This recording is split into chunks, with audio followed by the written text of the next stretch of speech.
Machine کی ذبیحہ، آج کل یہ باہر تو چل رہا ہے، تو مشین کی ذبیحہ مسلمانوں کے جو بڑے علماء کرام ہیں ان کے نزدیک متفق علیہ درست نہیں ہے۔ اور اللہ کا ایک نظام ہے کہ جب آپ جانور کو ذبح کرتے ہیں جو اس کا جو خون ہے وہ نکلتا ہے، جب اچھی طرح خون نکل جائے، مسلمانوں کے ہاں تو یہی ہے نا کہ ٹھنڈا ہو جائے پھر صاف کریں، تو وہ اچھی طرح جب خون نکل جاتا ہے تو وہ صحت کے لیے وہ گوشت مفید ہوتا ہے۔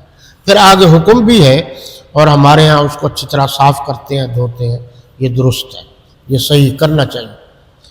قربانی کے جانور کو بلا سوار کر، مہندی لگا کر، خوبصورت کر کے بازاروں میں گھمانا، دکھانا یہ جائز ہے، پتہ چلے یہ قربانی کا جانور ہے۔ سینگوں کو آپ کوئی رنگ لگاتے ہیں، ٹھیک ہے جی، اور پتہ چلے یہ اچھا جانور ہے، بالکل جائز ہے۔ اور ایک اور مسئلہ بتا رہا ہوں جو مولوی حضرات تو شاید نہیں بتائیں گے، میں آپ کو بتا رہا ہوں۔ اگر ایک مسلمان ارب پتی ہے تو وہ کروڑوں کا اگر جانور لے لیتا ہے قربانی کا تو کوئی حرج نہیں ہے، وہ لے سکتا ہے، طاقت کے مطابق ہے نا۔